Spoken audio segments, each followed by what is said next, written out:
And welcome to another edition of the most consistent, prolific, and dedicated uploads in YouTube's history. This is the dynamic Sean's View Entertainment on YouTube.com. Make sure to like this video and subscribe.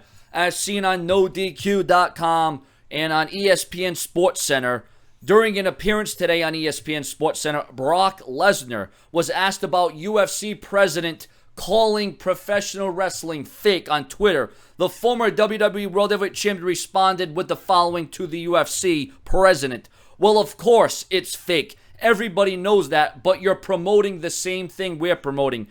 Dana White is promoting fights. We're promoting fights. It just so happens we get a little more longevity out of our fight and out of our fighters because of the circumstances.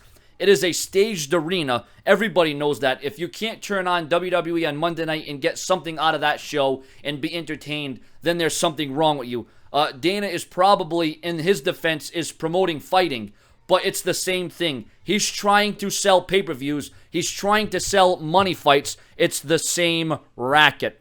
And that's the thing, I much rather tune into a WWE pay-per-view because you do get a lot more out of it, a lot more longevity, a lot more time, a lot more matches, a lot more outings. There's storytelling sometimes.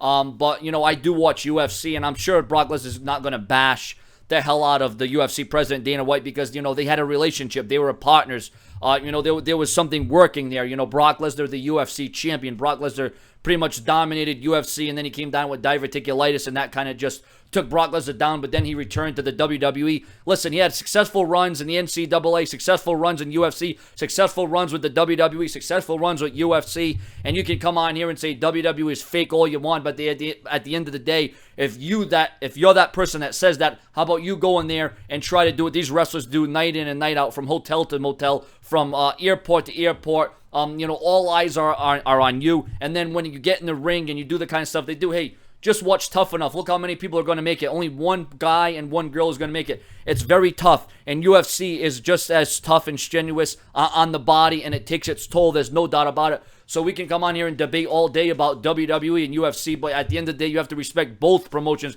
because they both bring something dynamic, something different, and something unique. Because with the WWE, it's a never-ending chapter. The chapters keep going on. It's like a chapter book, but it keeps going on. It's never-ending. And UFC is just as powerful and dynamic as a performance as you can get in the sporting world. UFC is the biggest thing in 2015. I take nothing away from the fighters, but remember, these UFC fighters are not doing what these WWE superstars are doing night in and night out and being a representation of the company and what they stand for and what they believe in. And it's about going in there and telling a story. In UFC, it's about going in there and beating your opponent to a pulp or making them tap out or a knockout. But hey, WWE has definitely seen its share of injuries. Look no further than John Cena's broken nose or Austin's broken neck. Subscribe.